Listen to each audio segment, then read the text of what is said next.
What are you at? It's Paul from Wicked Acorn.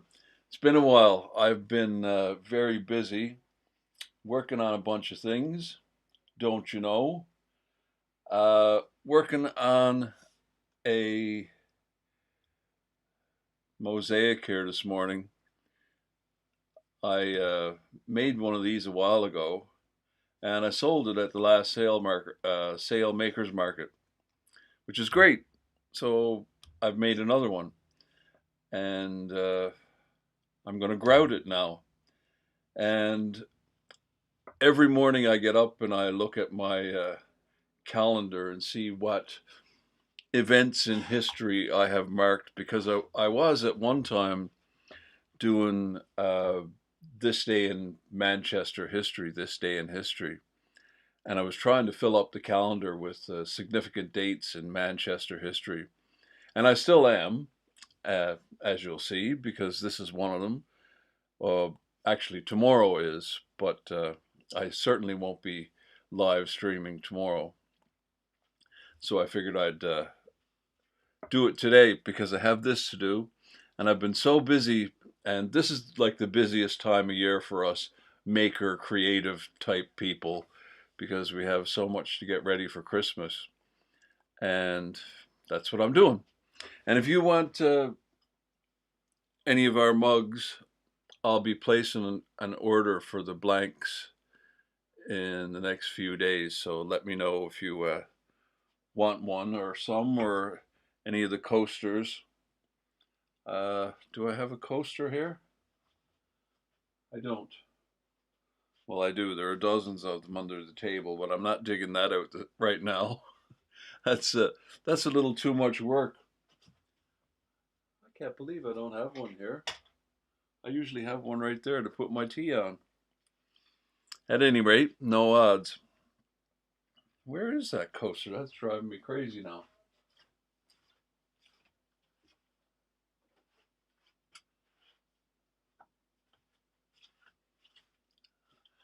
It's a mystery. This house is enchanted. That's what my father used to say. This house is enchanted. Things would just disappear. And when he couldn't find them, he'd say the house was enchanted. Uh, so that's what I'm doing. I'm working on this morning. I looked at my calendar and a date, significant date in Manchester history, is tomorrow, actually, the 22nd of November. And it is, let's see, switch this one over. It is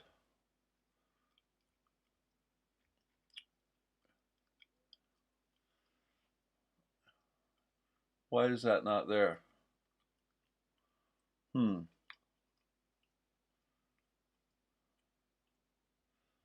Okay, this is concerning. Is this not working? That's what Dad used to say, enchanted.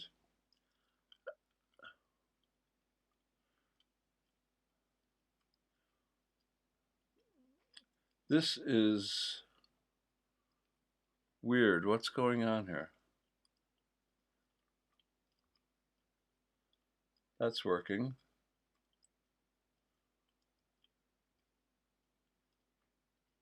Why isn't this working?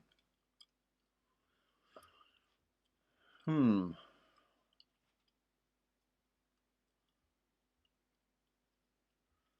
Yeah, I don't even know if this video is going to work because I realized getting ready here this morning that I didn't have the laptop plugged in. It was plugged in, but the other end, the bit that goes into the wall, wasn't plugged in, and it turned off. And I accidentally unplugged that one. Anyway, today is Anthony Burgess, the anniversary of his death, 22nd of November 1993. He was born in Harper Hay in Manchester on the 25th of February 1917. He's most famous for um, A Clockwork Orange. Now, I've never read Clockwork Orange. but I've seen the movie. Never made a big impact on me. Uh, don't know. The movie never made a big impact on me. So it's not somebody I'm really familiar with. And this popped up this morning. I knew he was from Manchester. So I figured I'd see what I could find out about him. Anyway, he was born in Harper Hay, Manchester. I watched another video which had a lot of Manchester footage in it from the early 80s, but it's narrated in French, I think. So that wasn't much fun to watch. But all the bits of him speaking are in English, of course. So anyway, let's see if this is going to work here. And I'm going to work on my mosaic. So you'll get to see some of that as well. So let's see if this is going to work. I don't think it is. No, that shouldn't be like that.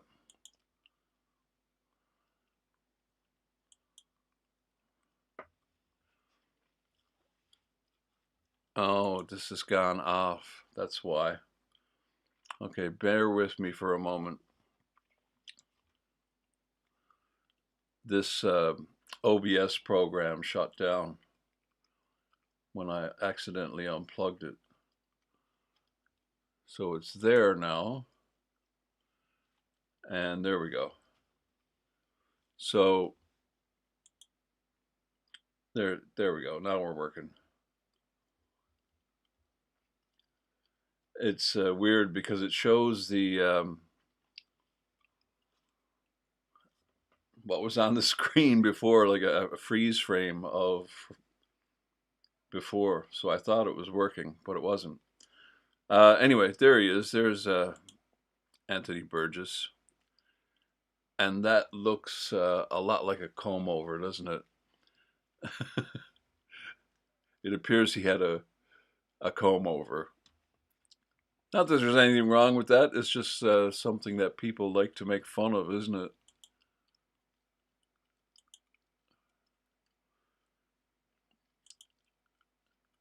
He taught in, that's his grave, Abba Abba.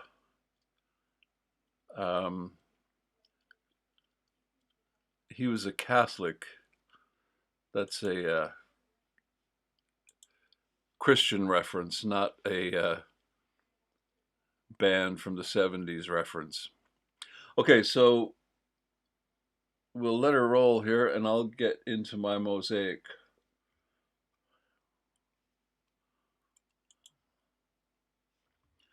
Now there's there's a lot of music in this because I had it playing while I was getting things ready here.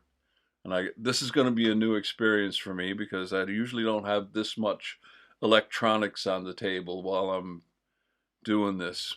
And I'm working with water and all kinds of stuff. So this is going to be an experiment.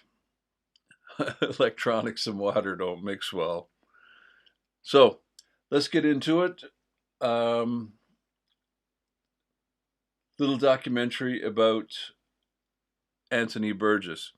As I said, there's another one if you search for it, and unless you speak French or whatever the language is, it's but it's still good because there's a lot of Manchester stuff in it. That's not in this one, but this one's in English. You hope it's not shocking. I thought you were talking about the the video we're going to watch. No, I don't think so. The other video, the Dutch one or French one or whatever it is he gets really into Catholicism. It seems to have had a big impact on his life and beliefs. And although I don't think he was a Christian, but he was, as we say, a recovering Catholic. Uh, when you're born a Catholic, it's difficult to not be a Catholic. All right, so let me get this going here, and I'll get to work. And yes, let's hope it's not a shocking experience.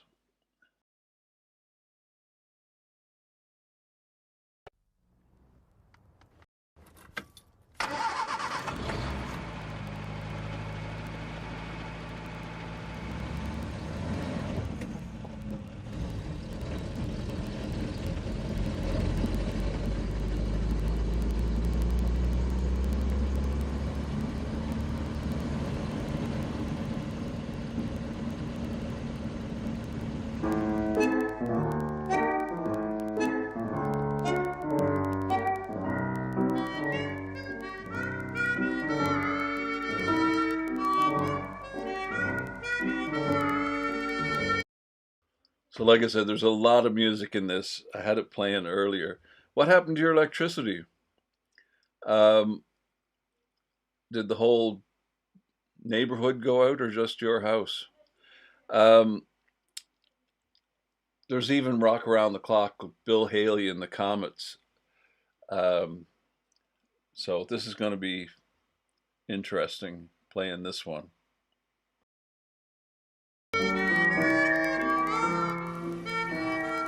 In the bedmobile, jolting through Italy, I would type at the rear table, having made myself a pint of strong tea on the stove fed by nether gas tubes. The gift of concentration stays with me, and it is perhaps my only gift.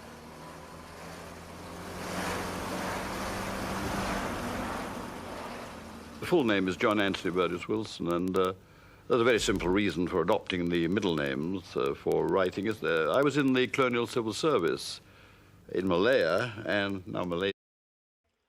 So, what part of Manchester is that accent from?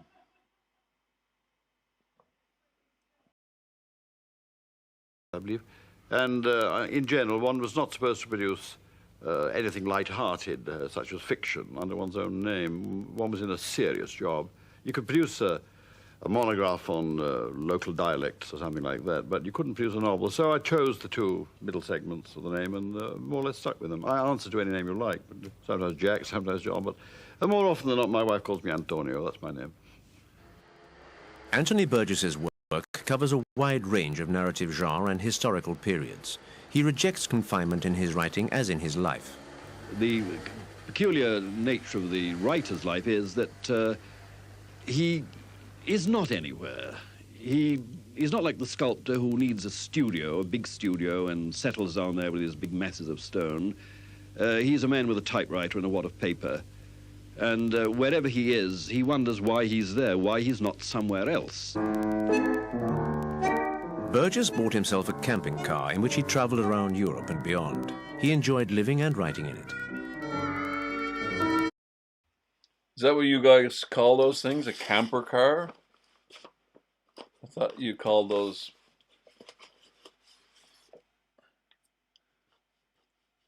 I mean, I might call it a camper van. Camper van. Wouldn't call it a camper car.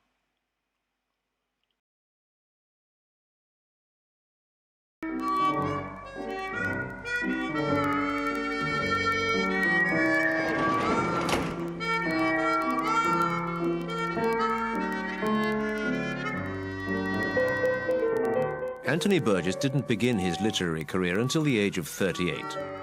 He published over 40 novels, including A Clockwork Orange and Earthly Powers. But a common theme ran through his multifaceted oeuvre: the observation of evil in contemporary society and throughout history.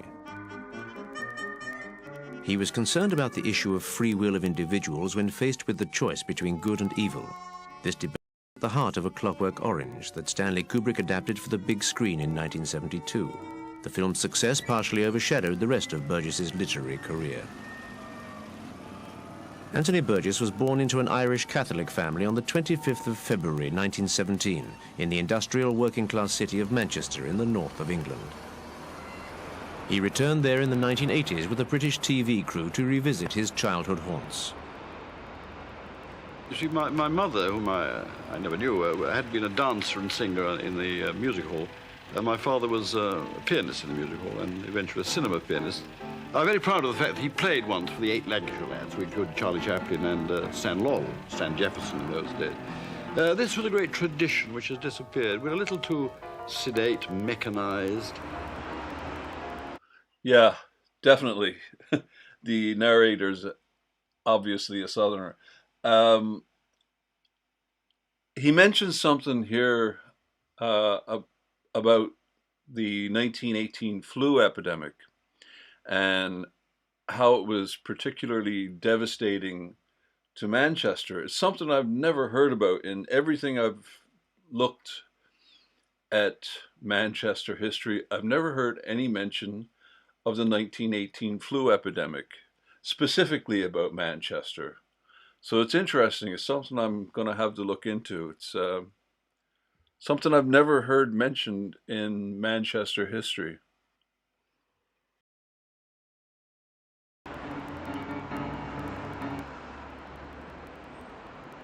Burgess, who was then known as John Wilson, was 5 years old when his father, Joe Wilson, announced to him in 1922 that he was to have a new mother.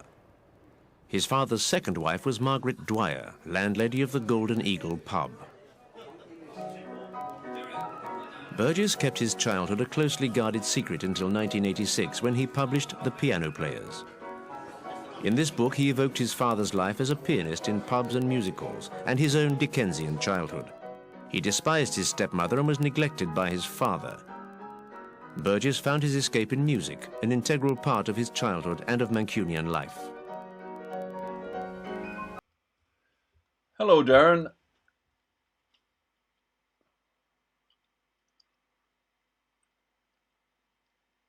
Oh, indeed. Yes, no worries. Yeah, I'd like to see those books. This is where my daughter went to school at,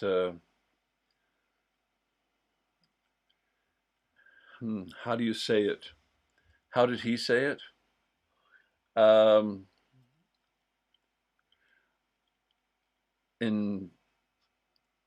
In French, it's pronounced Xavier. I have friends that are named Xavier. Xavier, I've heard it pronounced. There's a university in Halifax, Nova Scotia called St. Francis of Xavier. But I think in French it's pronounced Xavier. Anyway, it's where my daughter went to school, and it's still a Catholic school, but I don't think it's as strict as it would have been in his day, and probably not even when this documentary was made. I think all sorts go there now, like my daughter, for instance. There's not a big deal made about him being a student there.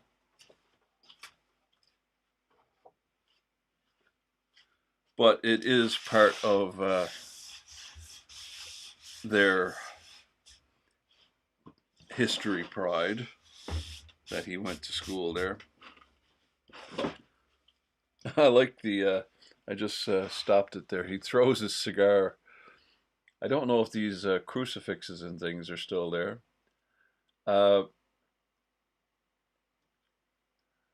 Yeah, how did he pronounce it? Burgess was a keen reader and was fascinated by Don Quixote. He already nurtured dreams of becoming a composer. Despite his Catholic-instilled fear, the young Wilson was sexually adventurous. At the age of 16, he lost his Catholic faith. It was an event that had a profound effect on him. When an Anglican loses his faith, it's a smooth and sweet process, rather like the shedding of a skin. His church has as good as told him not to take its doctrines too seriously. But for a cradle Catholic, to leave his church is like the wrenching of palpable bone and muscle. It's like the draining. Cradle Catholic, I like that term. Ken MacDonald, the Barman, worked at Kellogg's. I'm not really familiar with that show. I mean, I know of it and I've seen clips from it, but it's excuse me, it's not a show that I was aware of when it was on the go. Good morning, 1, 2, 3, 4.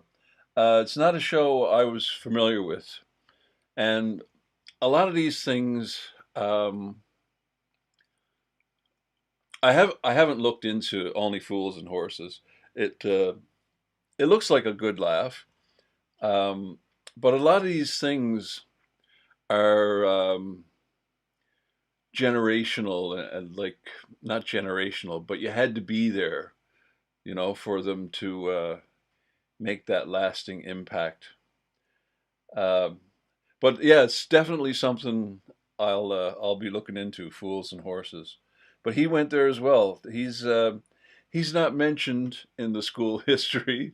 Perhaps they don't know. Very contents of the skull. All of Anthony Burgess's novels, all his great novels anyway, explore the question of evil, of good and evil. Although he lost his faith, he still explored this question from a Catholic viewpoint. Generally speaking, when a writer loses his faith, he tends to criticize the church, the religion he has left. But Anthony's work is characterized by this Catholic viewpoint, particularly from A Clockwork Orange onwards. What remained important for him from his faith and his Catholic education were the writers he admired. So I'm about to do something that I don't recommend you do if you're ever doing this. I'm going to apply it with my hands without gloves. It really dries out your skin. It's not good, but I can't work with gloves on. I've tried many, many times, and this old fool horse cannot be taught a new trick. The writers whose style he adopted, the writers whose language he used, were all Catholic. He had a particular admiration for James Joyce. But I have to do the edge. It's already done with the adhesive, but I have to apply the grout on the edge. It just makes the edge look nicer so you don't see that stupid plywood edge. Devoted 7 books to his favorite author. He also admired Shakespeare. In 1964, he published a novel called Nothing Like the Sun about Shakespeare's love life. After failing to gain entry to the Conservatory of Music, Burgess went to the University of Manchester in 1937 at the age of 20. He read English literature and phonetics, developing a passion for languages which was to remain with him all On the Glockenspiel.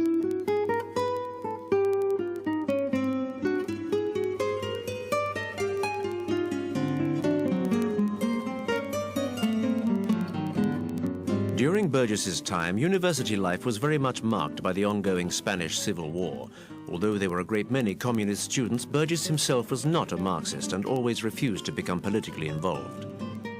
I was not really anything but a renegade Catholic liberal humanist with tendencies to anarchism. One of the main reasons I admired Anthony Burgess was that he was never tempted by political solutions, nor was he swayed by utopian ideals. I believe he felt what Nietzsche termed profound pessimism. He certainly did not hold with the Marxist theory that it is possible to perfect man or society. Anthony Burgess's father died. I got nothing, and I wanted nothing. Anthony then met Luella Jones, a Welsh Protestant and political science student. They married when she was 18 and he was 22. My first wife honestly believed that free, indiscriminate sexual congress was not a bad thing, because this prevented one from identifying with love. She said love was a different thing altogether. She may have been right, but we can't so easily overcome our primitive instincts.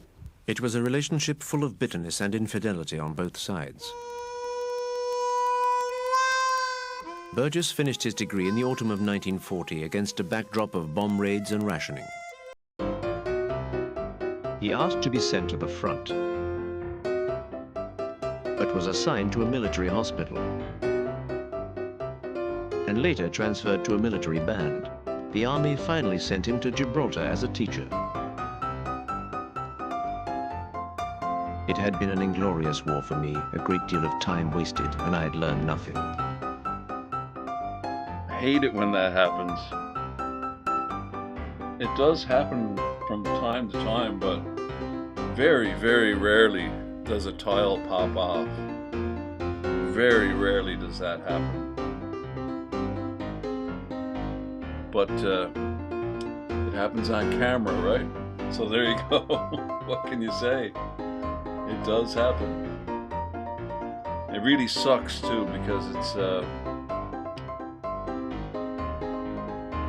I don't have the fast drying adhesive anymore, so I'm going to have to repeat this whole process using hands to apply a type of paint stripper. That doesn't sound good. Oh my God. Yeah. At Trixo? What's that?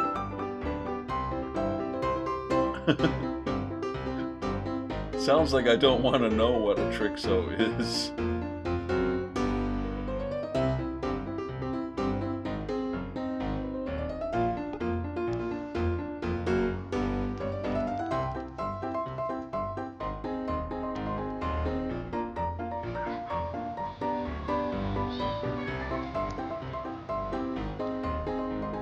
Anthony Burgess returned to civilian life in 1946, and after much searching, eventually found a teaching post at Banbury Grammar School in Oxfordshire. He spent every evening in the pub, and, convinced his future did not lie in music, he began to write. His first novel was published in 1953, A Vision of Battles. It was an ironic novel drawing on his wartime experience of Gibraltar. This was quickly followed by The Worm and the Ring, a novel about life in a provincial grammar school. Nobody really celebrated the ordinary kind of state school. And I wanted to try and show what it was like to be in one of these places at that particular period in history. It was a period of cynicism for a lot of us. We were doing the job because we had to do the job, but we were cynical about it. Burgess felt suffocated by his surroundings. One evening, a little the worse for drink, he applied for a teaching post in the British colonies. To his great astonishment, he was accepted.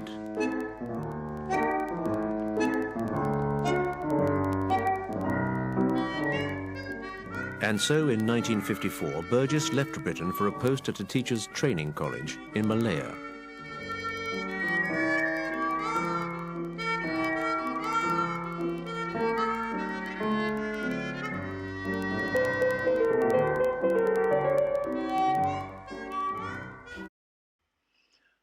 I thought you were going to say a Trixo was like a mixture of earwax and turpentine or something. I was appointed to teach English at the Malayan Teachers Training College in Kootaburra in Kelantan.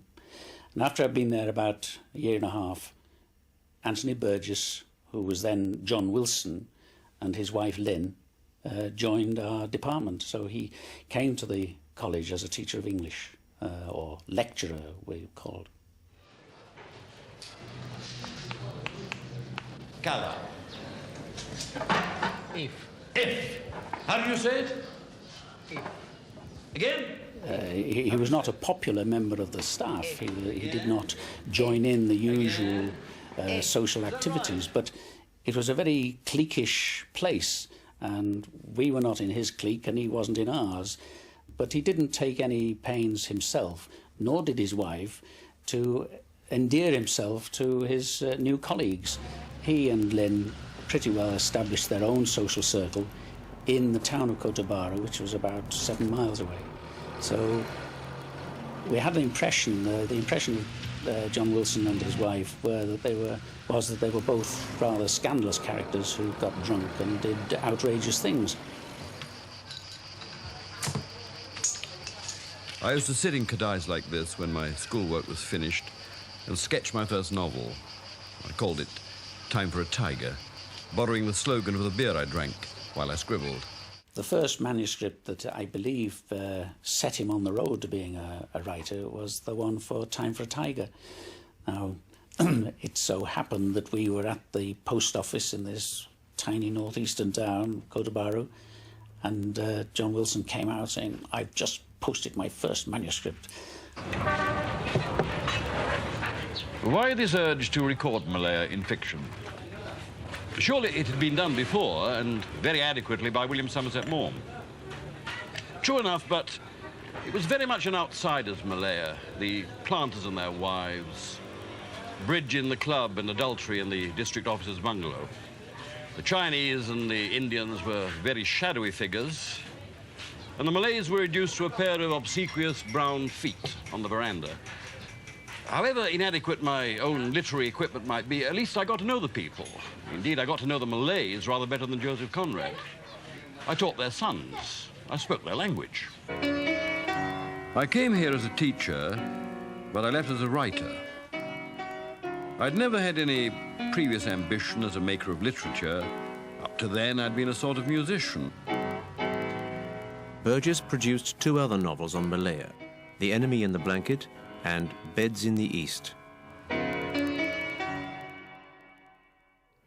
He observed the British Empire without making a particular stand.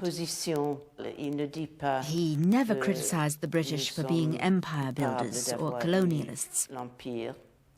He wrote about the many different societies in Malaya at the time, the Muslims, the Sikhs, the English, and the Tamils, in a pure comic style, in a very Shakespearean, very generous manner. Generous is a word which sums him up perfectly.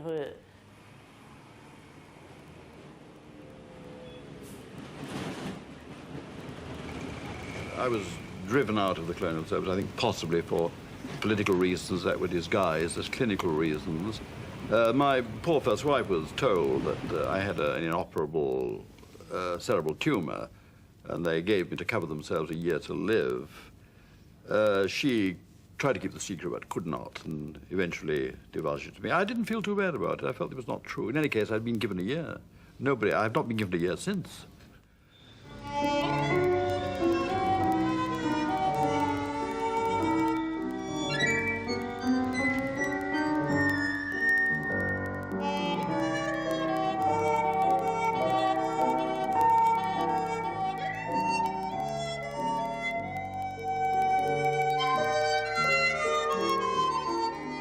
After an absence of 6 years, Burgess returned to England at the end of 1959.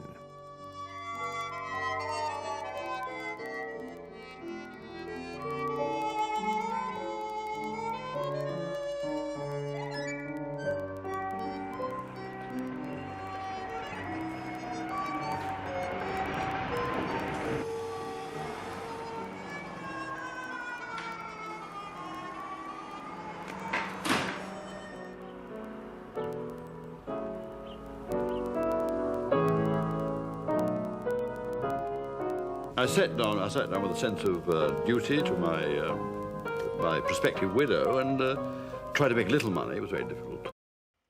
I'm familiar with oil of Olay. I've never heard oil of Ulay, but I've heard of oil of Olay.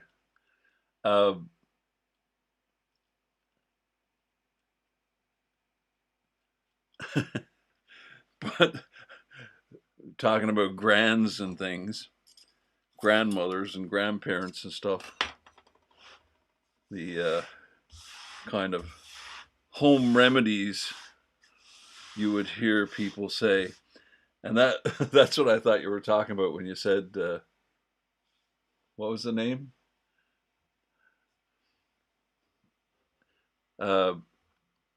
It's not a product I've heard of before. Not surprising. I don't know a lot of the beauty products, shall we say. Um, but home remedies, one that a friend of mine, his father, I had a cold sore, and he said, best thing for that is earwax. Put earwax on it. I didn't try it. Perhaps he's right. I don't know. I've never tried it, and I've never heard it from anyone else. I used to get cold sores a lot when I was a kid, and warts. I used to have a lot of warts on my hands when I was a kid, but all those things have gone, like long gone. But when I was a kid, I guess when you're a kid, you're around a lot of other kids and you pick up all these things. But I've never had any of those things, you know, in teenage years onward. Sorry for getting graphic and personal there. It's just these things come to mind and I blurt them out. There you go. You never make much money with writing to fulfill what talent I had and produce the works I did. It can be done. If you write 2,000 words before breakfast, you've got the rest of the day to yourself. And I did, in fact, produce very nearly 6 novels in that year. Among the novels Burgess wrote that year was the first volume of the Enderby series, which brought him widespread recognition. He went on to write another 4 novels about his poet Enderby. Inside Mr. Enderby, published in 1963, Enderby Outside, published in 1968, The Clockwork Testament, or Enderby's End, in 1974, and the final volume in the series Enderby's Dark Lady, or No End to Enderby. Enderby is a tragic-comic character, a misanthropic poet who writes while sitting on the toilet. The following, read by Burgess, describes Enderby's sexual indifference to his bride. This from a book of my own, Inside Mr. Enderby, which describes Enderby's first fumbling attempts to consummate his marriage. This, he kept reminding himself, was his bride, an intelligent and desirable young woman, and it was time to be thinking of performing, that is to say, consummating, that is to say. He stealthily felt his way down to find out what was his body's view of this constitution, but all was quiet there, as though he were calmly reading Jane Austen. I feel that women writers would not like to approach sex in that manner. They're too deeply involved. It is not fun to them. It is not something comic. It is something deadly serious. 1, 2, 3 o'clock, 4 o'clock, rock. There we go.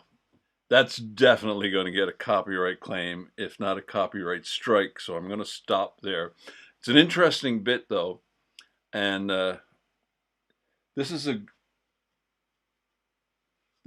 interesting documentary. And see, I got to get the adhesive back out. This really sucks. And I got to mix up a thimbleful.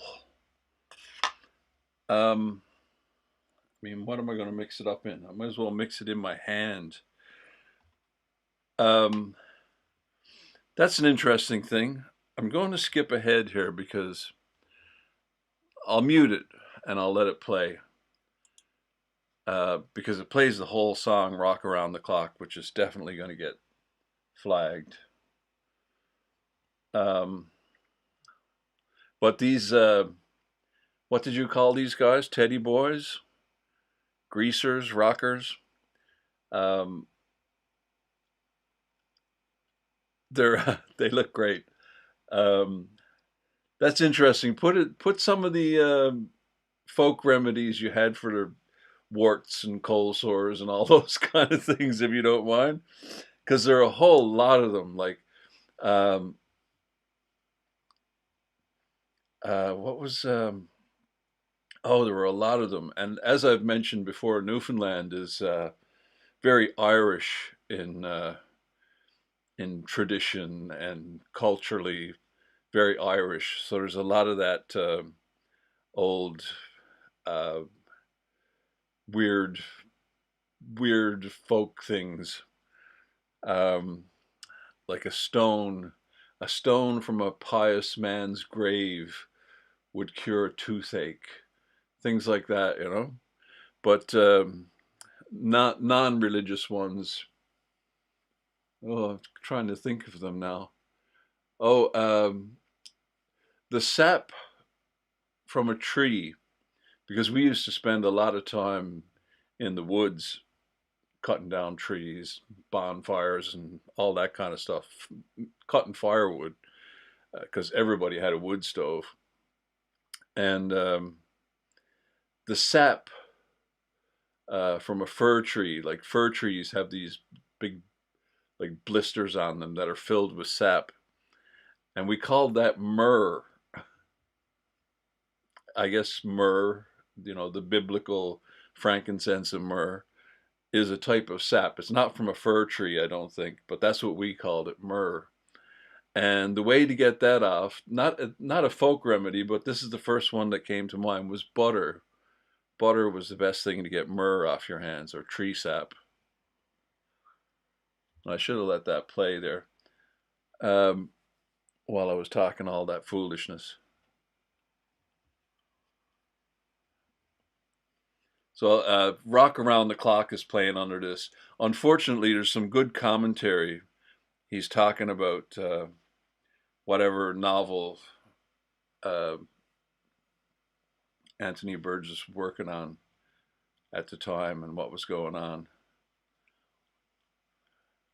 But even that little bit of Rock Around the Clock that's played is probably going to get this taken down.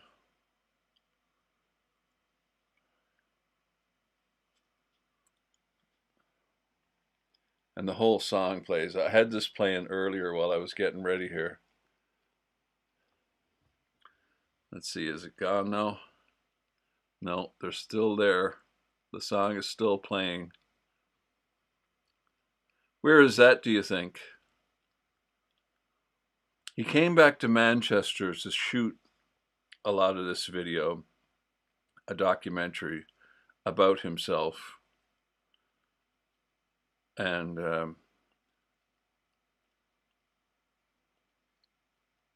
so it could be Manchester.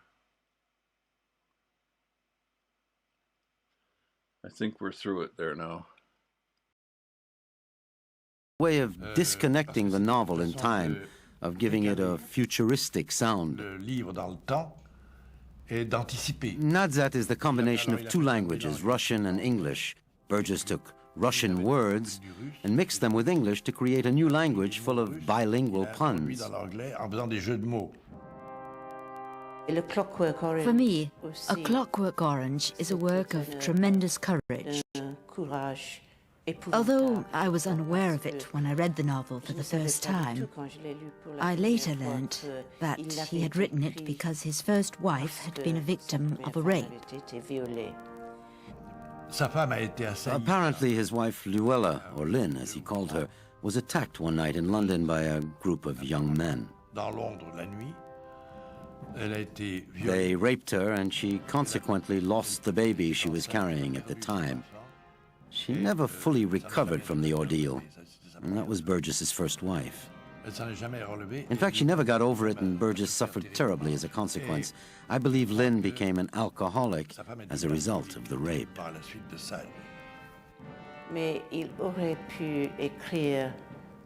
He could well have written about his own feelings, his own pain, his own sadness.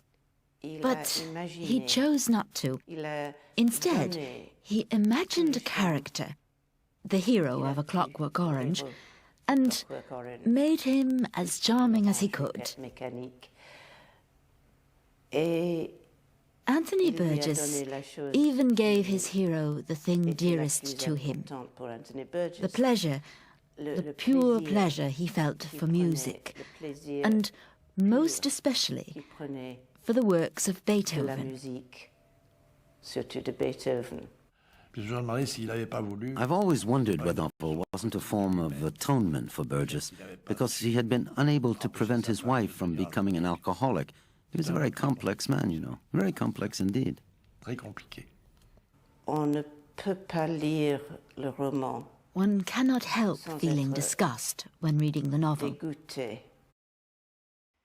Yeah, the shot after that tenement housing and stuff was obviously St. Paul's, so that wasn't Salford, was it? Evil is evil, and it is presented as evil. Comme mal. Et le mal The evil of the teenagers and the evil of society are depicted as such. Although I believe a writer would be justified in saying that society is more violent than the perpetrators of violence. This is not what Burgess intended. He wanted to show that man himself is essentially evil. A Clockwork Orange did not sell well. Short of money, Anthony Burgess became a literary critic for a number of newspapers and magazines. He worked as a critic right up until the end. Several collections of his reviews have been published, notably Homage to Kurt Uiop in 1986. He also produced several biographies of writers.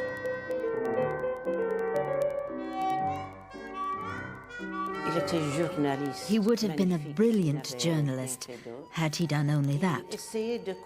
He tried to really understand literary works. There's a long tradition in England of our best critics also being accomplished writers, T.S. Eliot or Coleridge, for example. The same is true of France, where Marcel Proust understood Flaubert better than an ordinary critic. I think Burgess used writers like Coleridge or Proust as a model for his own work.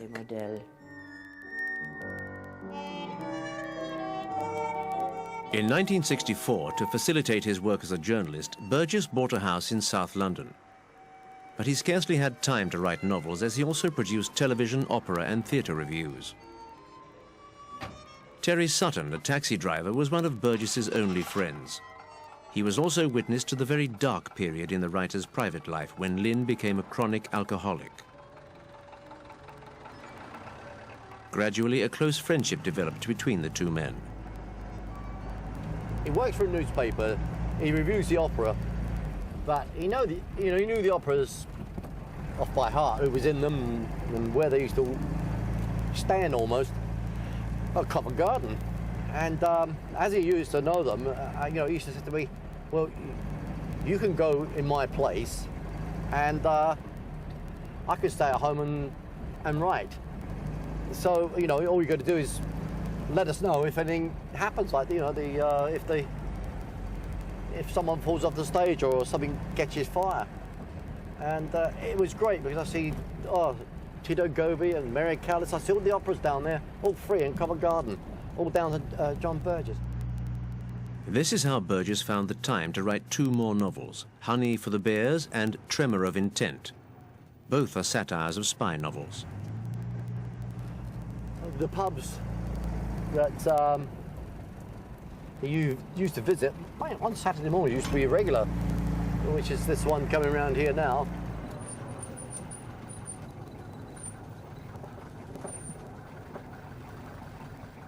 If you have someone that's an alcoholic and gets violent and really insults people, maybe that's why I like coming out on Saturday mornings for a drink on his own sort of thing, nice walk.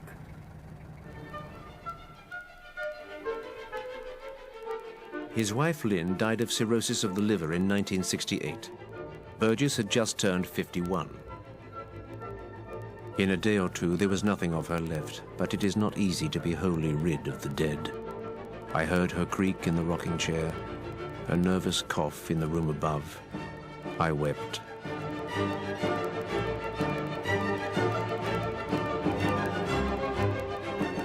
Then Liana Marcelli, the daughter of an Italian countess, turned. So that is a real drag. I'm going to have to start all over. well, it's not starting all over, but it's essentially time-wise starting all over, because I have to wait for that to dry, then grout, and wait for that to dry. So it's quite a setback. I used to use a fast setting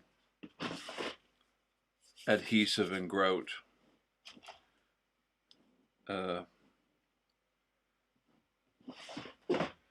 But this was a giant bag of stuff that somebody gave me. A broken open bag that they couldn't use. Parents were from Bradford and Oversham.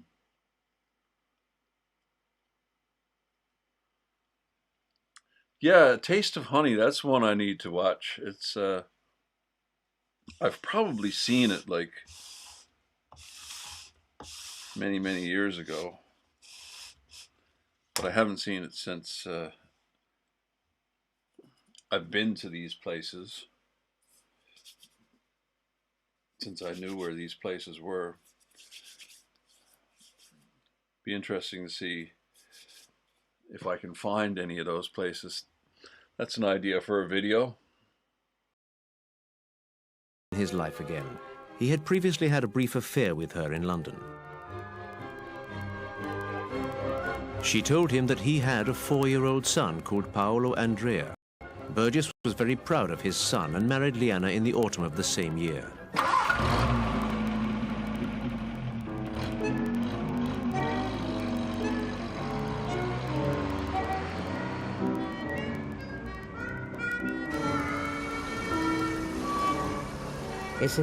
It wasn't a van simply for camping. It was a van for traveling around the world. It was ideal for travelers because it had everything. It was like a house on 4 wheels. The van was fitted out with all mud cuds. It was perfect for us. You see, there were even plenty. So that's what it would look like, more or less, except I have to fix that.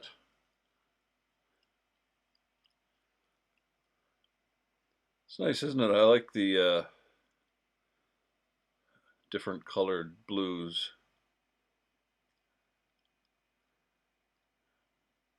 It was a matter of not having enough of one color, but I like it. And hopefully that won't take too long to dry.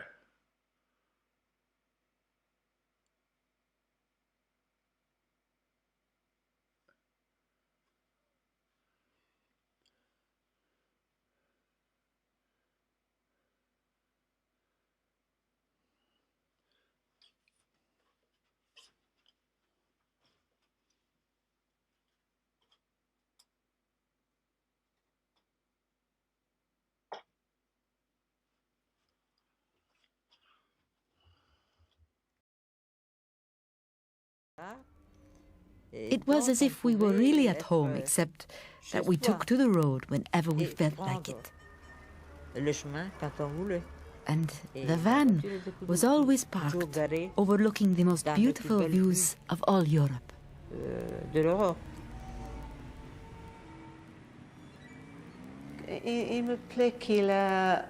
I like the way he traveled all over Europe in his dormobile. He was a bohemian, a traveler, a troubadour at heart. I believe he found immense pleasure in being free to roam the world, in being a traveler. We all feel the need for both these things, of being free to travel and being settled. He was very fortunate as a writer to have roots that did not oblige him to remain in one place. They spent 1 year in Malta, but their house was confiscated by the new government. So they took to the road again, later settling in Rome. Drawing inspiration from the myth of Oedipus and Levi-Strauss's work on incest, Burgess produced his novel M.F. You shake my nerves and you rattle my brain. Too much.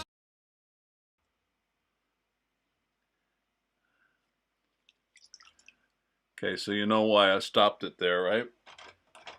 I got to get my hands dried off. Such a nuisance.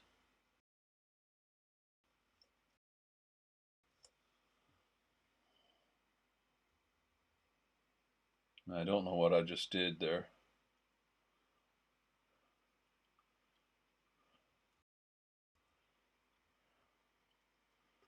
Had to wipe the water off the keyboard.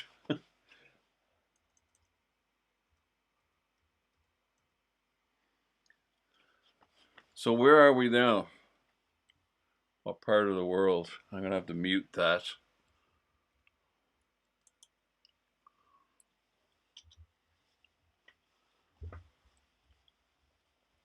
Oh, we're in Hollywood now. This must be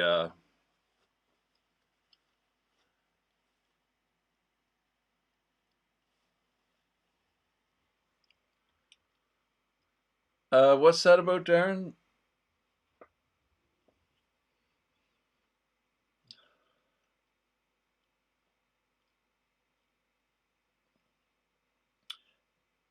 I've spoken about the transatlantic cable many times.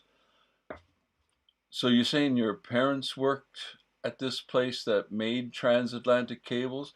The transatlantic cable, the first one, and the second one, back in the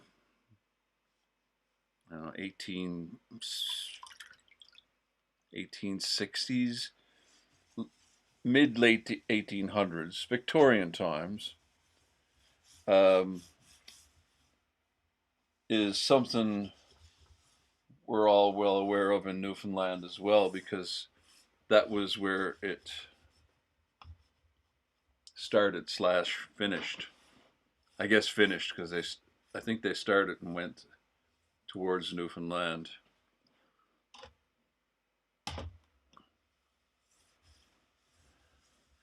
And so it's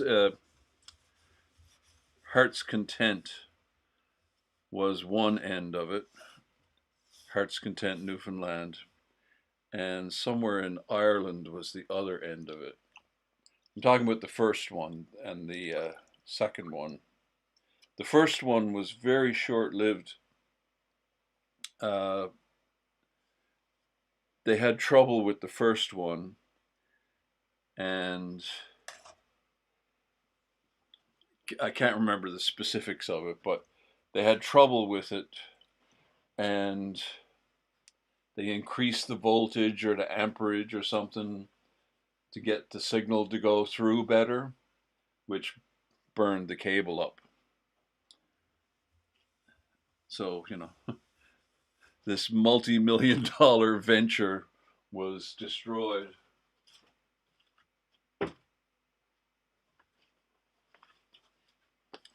And that was just a telegraph cable, that kind of stuff. This wasn't telephones or anything like that. The first ones. So I do know a bit about that. I wonder if it was the same cable. It was a massive cable, and thousands of miles long, of course. So are we through? I meant to let that play to get through that song.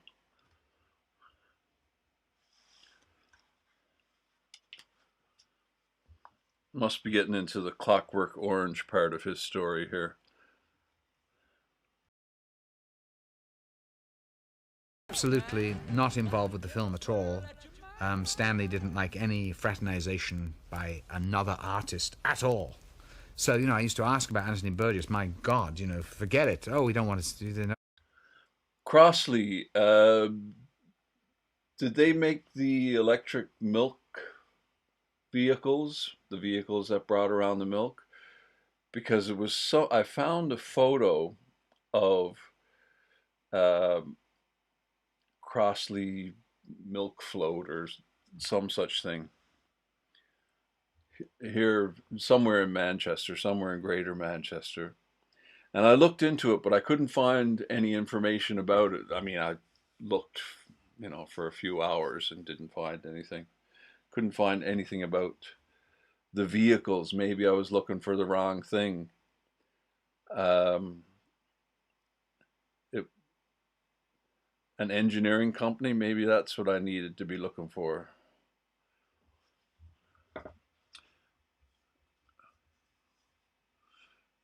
In Cornwall, I thought it was in Ireland.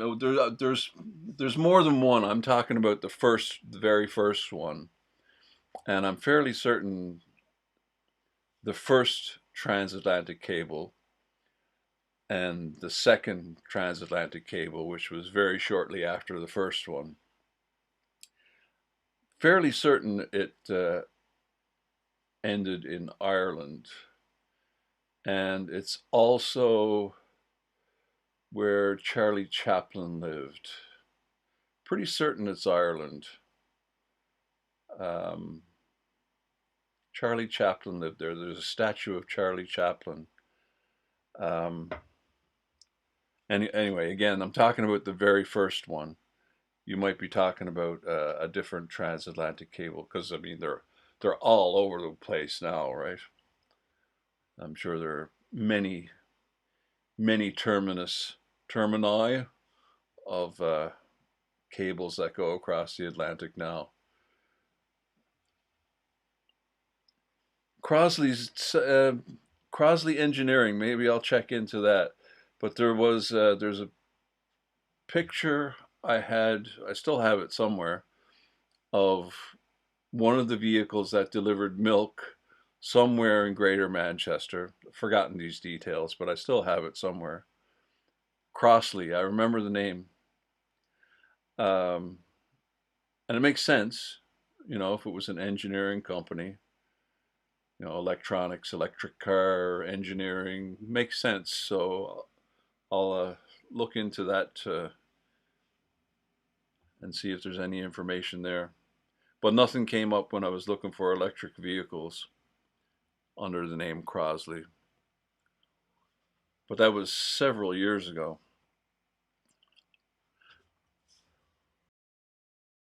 I want him around, my God, I always carried Anthony Burgess's novel with me, the book, and would go through the passages and underline things that were relevant to the scenes that I was doing. And a lot of it's cribbed right from the book. As he had not been credited, Burgess altered the poster for A Clockwork Orange by replacing Kubrick's name with his own. Kubrick later sent Malcolm McDowell and Burgess to the United States to collect some awards. This was Burgess's only involvement with the film.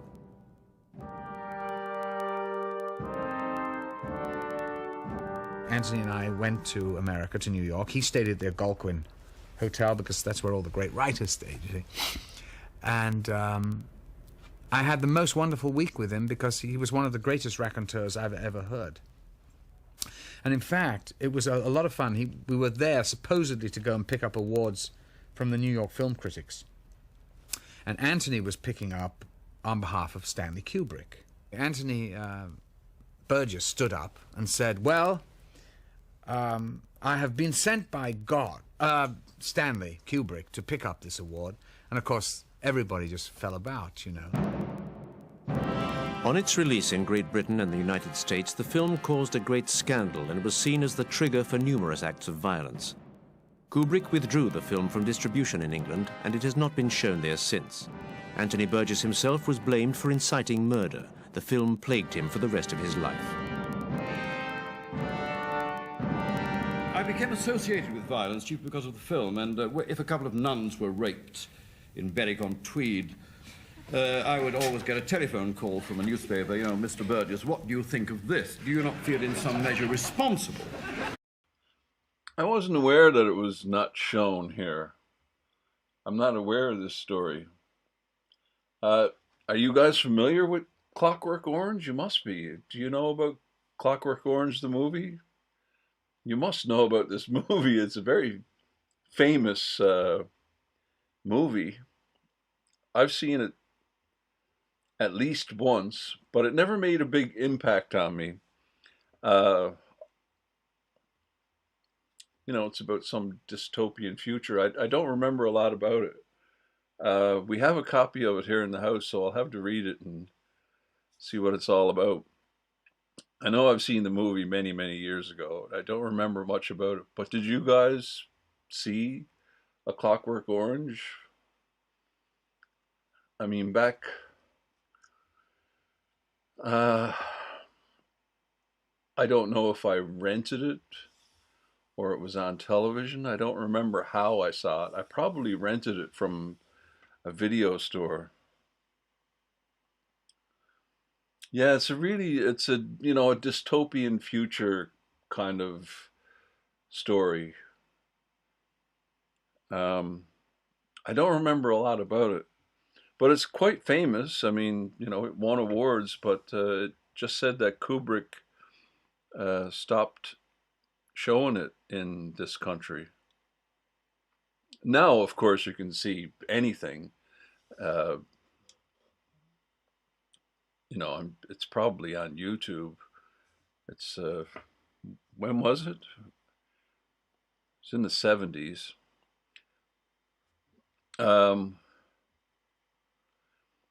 Yeah, it's a bit off the wall. It's not one of those fun dystopian future, Walking Dead kind of dystopian future films. It's a bit weird, if I remember correctly. Uh, some of the stuff he's talking about there. I don't remember what it was about at all.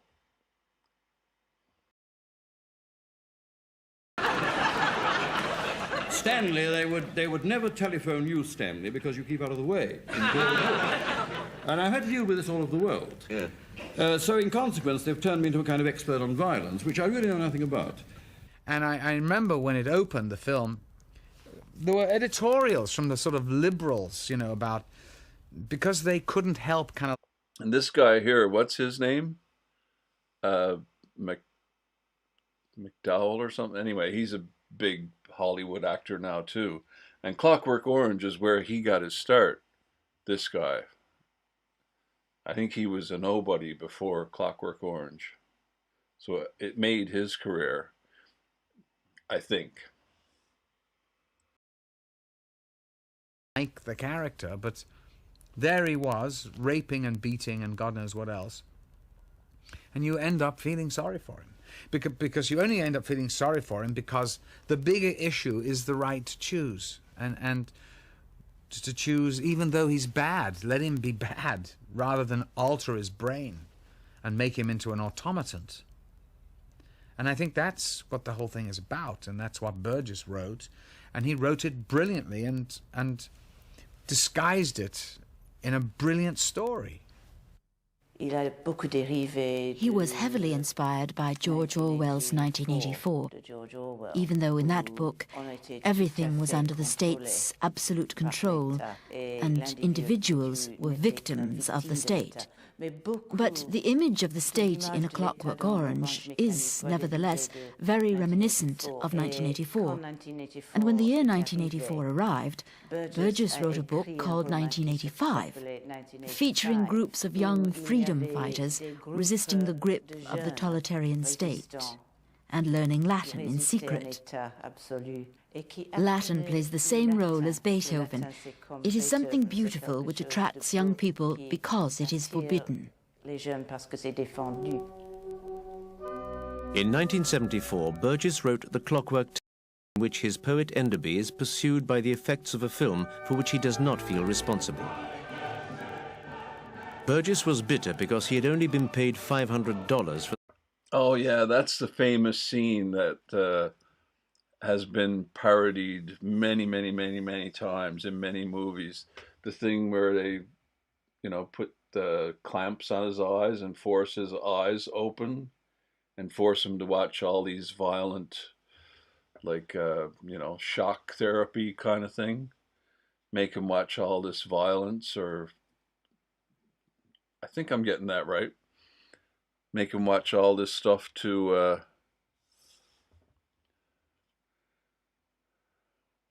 make him not be violent, I guess. I can't remember. I really don't remember a lot about this story. He does look a bit like Sting, doesn't he? And wasn't he in Dune with Sting? Was it Dune? D-U-N-E, Dune? The 80s one? I can't remember. Terrible with actors' names.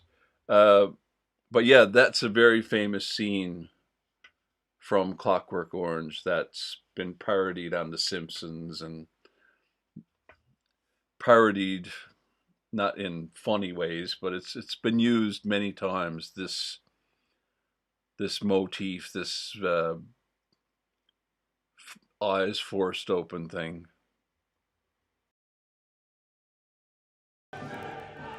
Burgess was bitter because he had only been paid $500 for the film rights to A Clockwork Orange, and Kubrick had omitted the final chapter of the book, where Alex renounces violence and intends to start a family. However, the film turned the novel into an international bestseller, which was translated into many different languages. The cinema industry commissioned many film scripts from Burgess, all of which became novels. He never stopped writing scenarios. Indeed, one of the most attractive sides of Burgess, one of the most appealing things about his mind, was that if you threw an idea at him and he liked it, you immediately sensed his brain whirring into action, and he would have the beginnings of a plot in his mind. As soon as he liked an idea, for example, when Kubrick spoke to him about Napoleon, he was absolutely delighted, and he produced a script called Napoleon Symphony. However, the film was never made, and so he took all the basic elements and he reworked them to produce a novel. He also wrote the script for Zeffirelli's Jesus of Nazareth and later made a novel of that too. It was published in France as L'Homme de Nazareth and later appeared in England under the title of Christ the Tiger. The novel told the story of Christ's life. It's a fascinating, brilliant work.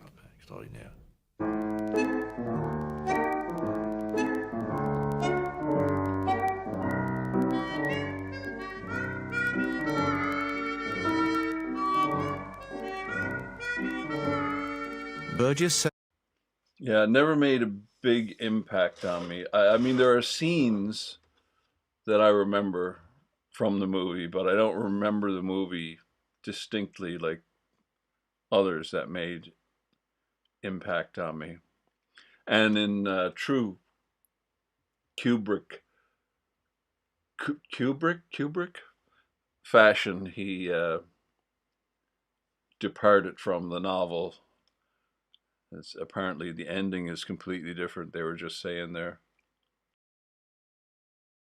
Monaco in 1976 and remained there until his death.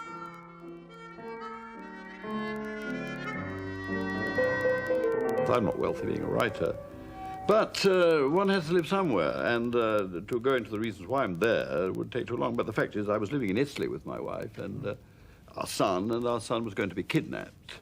I was told this by an ex-mafioso, and so we got into the car and ran to the next state, which happens to be Monaco. Simple as that. I think what Burgess liked about Monaco was the... Yes, I remember all the hype about The Exorcist. That was a big deal, wasn't it? That was one of those big deal movies. I've seen The Exorcist. It's a good movie. But not in the theaters at the time, you know. But like I said, we're the same age, Darren. We wouldn't have gotten in to see.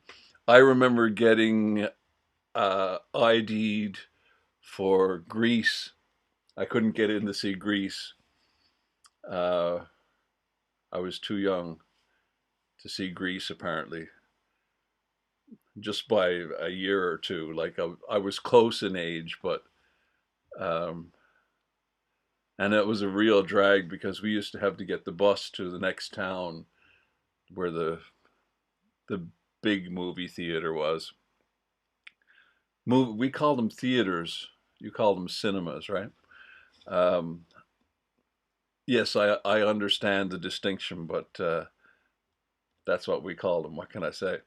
Um, yeah, it's interesting. Yeah, Exorcist. That was another one that was. You certainly wouldn't have gotten in to see The Exorcist, which was around the same time as Grease, wasn't it? Might have been a little earlier.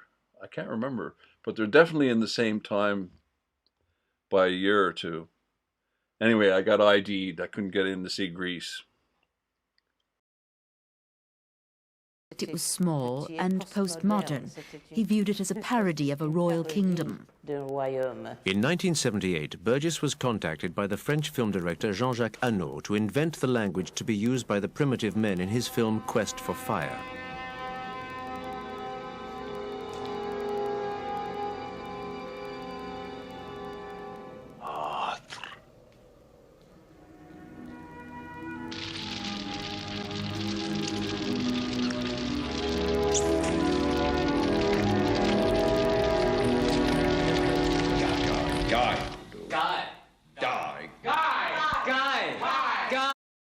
Did he write Quest for Fire?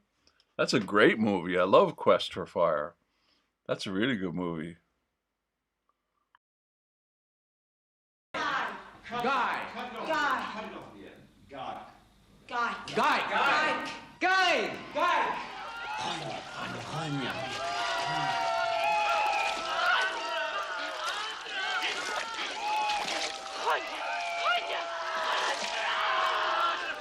It was the afternoon of my 81st birthday, and I was in bed with my catamite when Ali announced that the Archbishop had come to see me.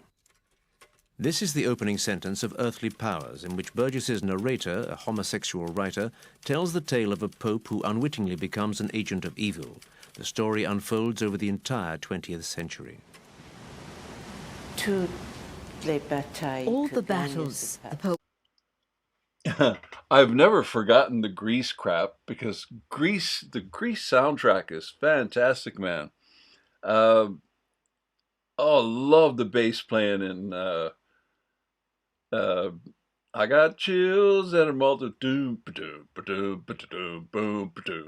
Oh, tight bass, nice stuff. I like it. It's simple music, but it is really good. Grease has never left me. I've always loved Grease and Rush. I have a diverse palette when it comes to music. Are earthly battles, not battles with an infernal power. This is why Burgess chose to call it Earthly Powers. He loses almost all the spiritual battles he undertakes. Evil is triumphant. Although people tried to prevent Hitler's rise, they're powerless. Trucks is not something I'm familiar with. Trucks. It sounds familiar. All I'm thinking of, I know it's not called Trucks. What's the one with, what was his name? Dennis Weaver?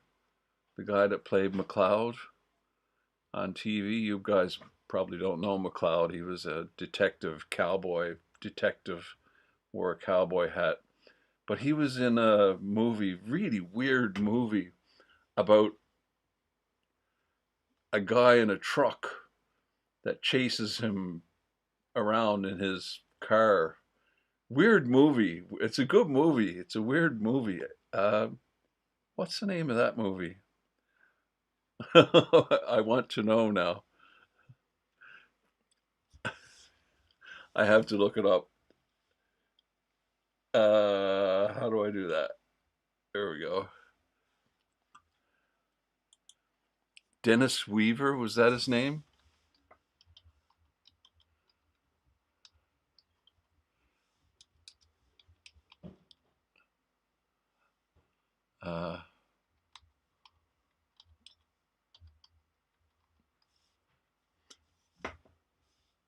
Duel, that's it.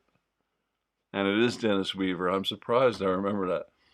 Duel is a 1971 American road action thriller directed by Steven Spielberg. I think it was one of Spielberg's first movies. Yeah, it's a weird movie, man. It's really weird. He, I remember enjoying it. Weird movie.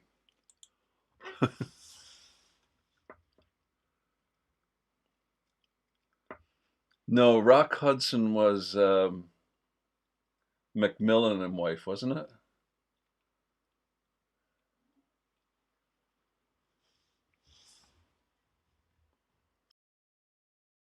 A child's life is saved, but at the same time a murderer is spared.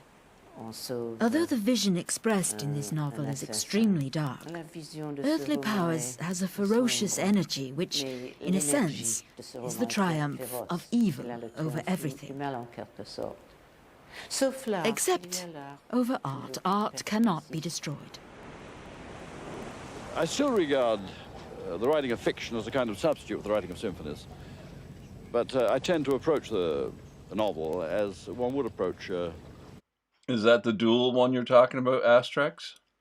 You were less spooked by it second time? Yeah, I haven't seen it in many, many, many years. Music. One doesn't have the agony of ruling the bar lines and penciling in the notes, but one has the necessity of discovering certain motifs which reappear, which can be developed, certain auditory puns which are analogous to music. But at the end, I discovered that I am more of a composer manqué than a genuine writer. Burgess never stopped composing.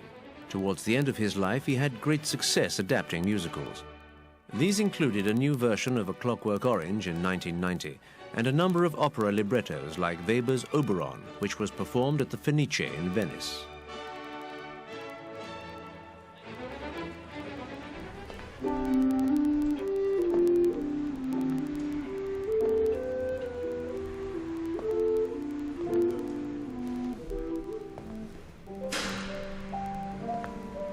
This music was written for me by my father in 1990, and it's a sonata for great bass recorder. And my father wrote for it when I explained that no sonatas existed, and he wrote 3 in all.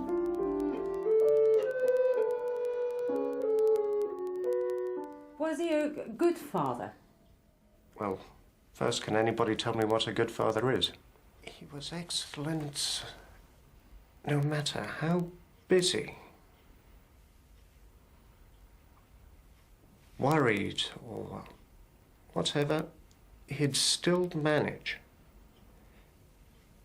to be there and do something for me. For example, I think I was 10 years old, or around that. And I fell in love with this girl.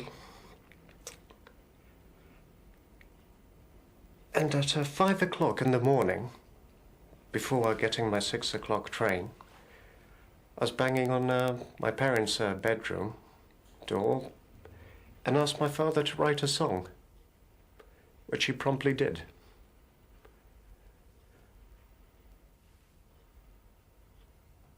So, if somebody is working till midnight, 1 o'clock, and has a son banging at the door at 5 o'clock in the morning wanting a song, I think there's not much more you can ask. Have you read the autobiography? And what did you think of it?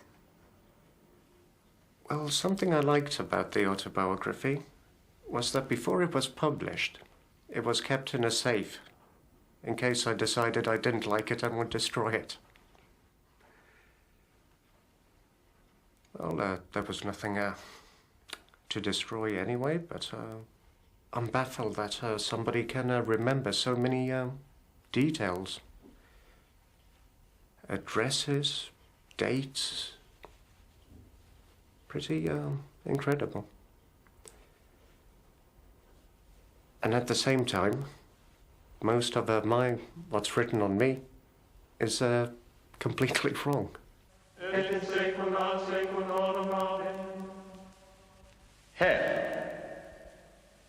Hell is a straight and dark and foul-smelling prison, an abode of demons and lost souls, filled with fire and smoke. I still fear hell, rather more than infinite space, because no amount of intellectual reduction can quite get rid of that tradition. It may exist. As I get closer to death, I fear hell more. Hell exists.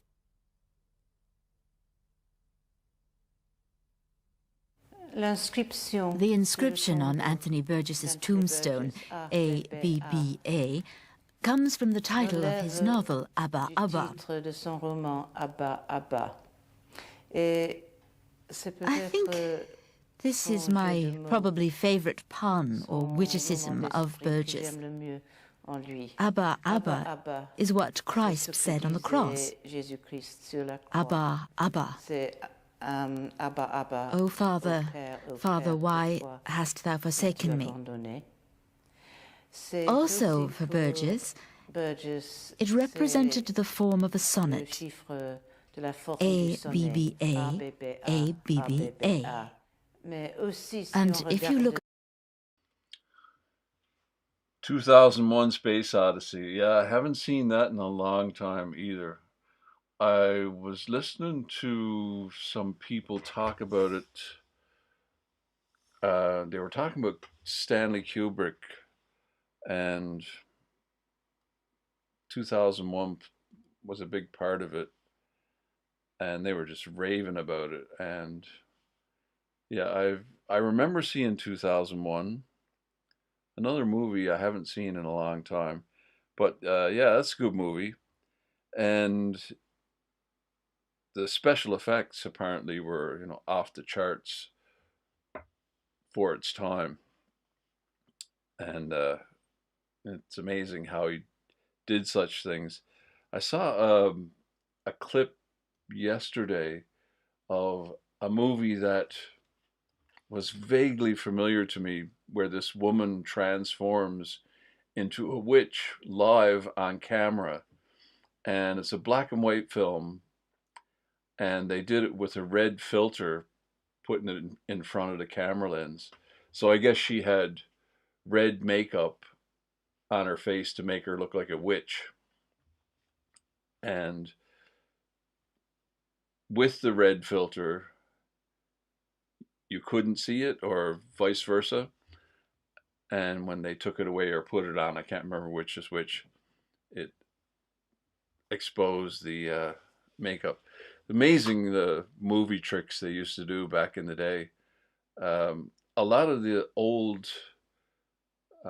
films, black and white films, early black and white films, like makeup was just crazy.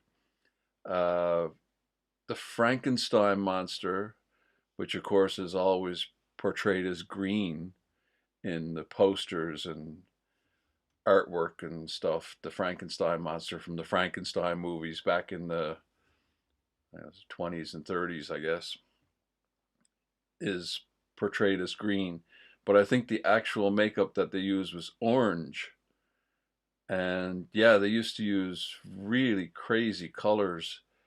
And apparently that's the reason a lot of theaters, actual, theaters where you would go see a performance, are all these crazy colors. Like, I'm thinking of, I can't think of the name of the one now. The one where the Beatles played here in Manchester. Like, they had all these wild colored curtains and all this wild, the Apollo or one of them, I can't remember which one it was. But, like really wild colors. And the reason was so it would show up better in black and white film. Because if it was just normal colors, the black and white you don't get the contrast that you need in a black and white film. So apparently that's why they used all these wild colors inside theaters, was so they could film black and white in there. Anyway, yeah, I love film.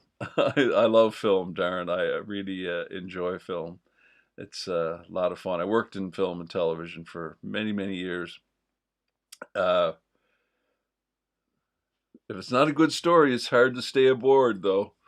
But yeah, spent a lot of time watching movies. Yeah,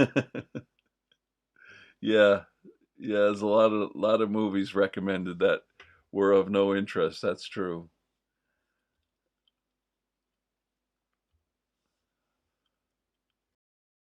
Cover of his novel, Abba Abba, you see that AB stands for Anthony Burgess.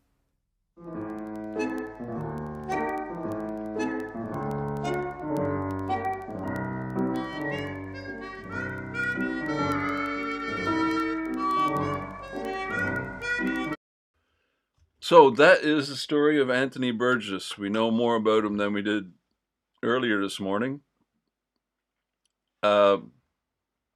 That's a channel called Anthony Burgess Documentaries. Oh, sorry, Author Documentaries. Author Documentaries. And it's Anthony Burgess documentary. There is one other, I'll just show you if you're interested to see.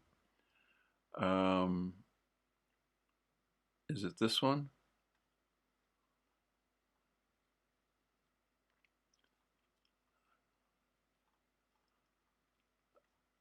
It says,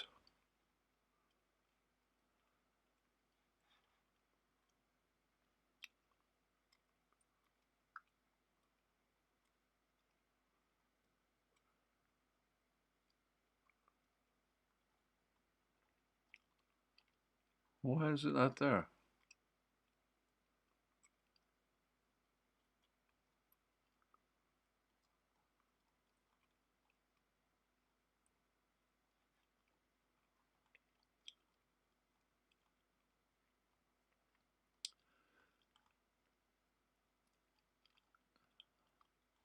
Not seeing it there.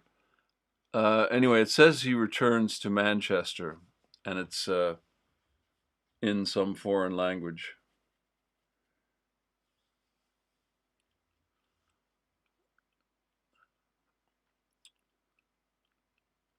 Anthony Burgess called disc jockeys like Jimmy Savile electronic lice. He referred to Savile as that disgusting man. Anthony Burgess on Jimmy Savile. I guess he got that right.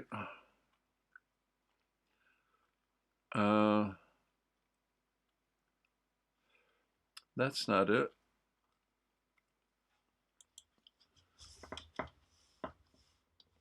It says right in the description, he revisits Manchester.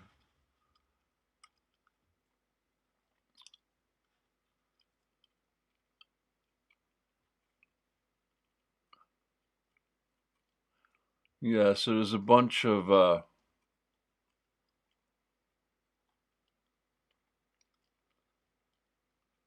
clips from it, but the full documentary is there. Why is that not showing up here now? I was watching it on the other computer. Anyway,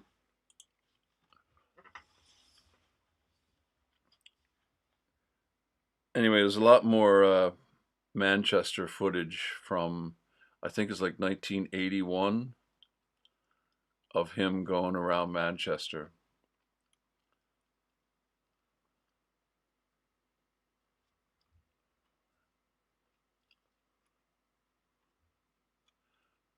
So that might be worth a look if you're interested to see some shots of Manchester in the I think it's 1981. He's bemoaning all the shops closed up here.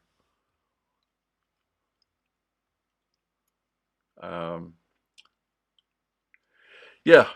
All right, so I got to get back to work. I got to start another mosaic now. I thought I was done that one, but that's unfortunate that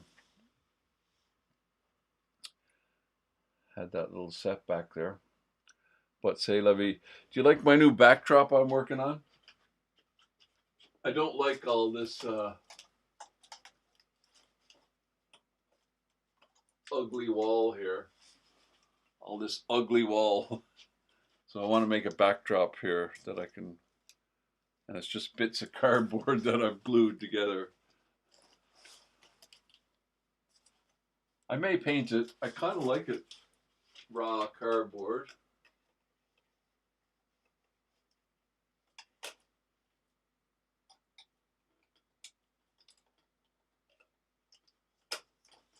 It's something I can just cut up and glue together. I got I just cut these hex shapes, which is kind of fitting for the channel. You know, the Manchester bee thing. It's like the so I just cut up a bunch of these. It just takes a few minutes to make, like that. And then I glue that on there to hold them together. A bigger one. And I might glue some other ones on to give it more of a 3D look. Because it's got a bit of three-dimensional going on there, but not a lot. I'll probably paint it, but as I said, I kind of like it the way it is. So there you go. I got things to do. I got to get a shower. I haven't had a shower yet. I started on this and said, oh, I might as well do a live stream while I'm doing that. So if you guys want to get some mugs or coasters or things, there's one more Maker's Market before Christmas. And I'm going to be putting an order for blank mugs. It's getting close time that they won't be available. Or won't be available before Christmas. So that time is getting close, unfortunately. So if you know anyone, and recommend them to your friends. They make great little gifts. They're only like, I think they're £7 on the website. I can't remember. A little cheaper at the market. So one more sale Maker's Market, third Sunday of the month, the 21st, I think, of December. 1, 2, 3. Oh, that's November. December 21st. December 21st. On December 21st, radium was discovered, don't you know?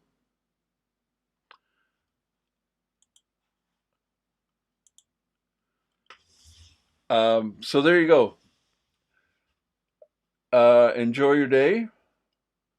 Have a good one. And recommend that to your friends and family if anyone is looking for something to send away to some expatriate Manchester Mancunians out there.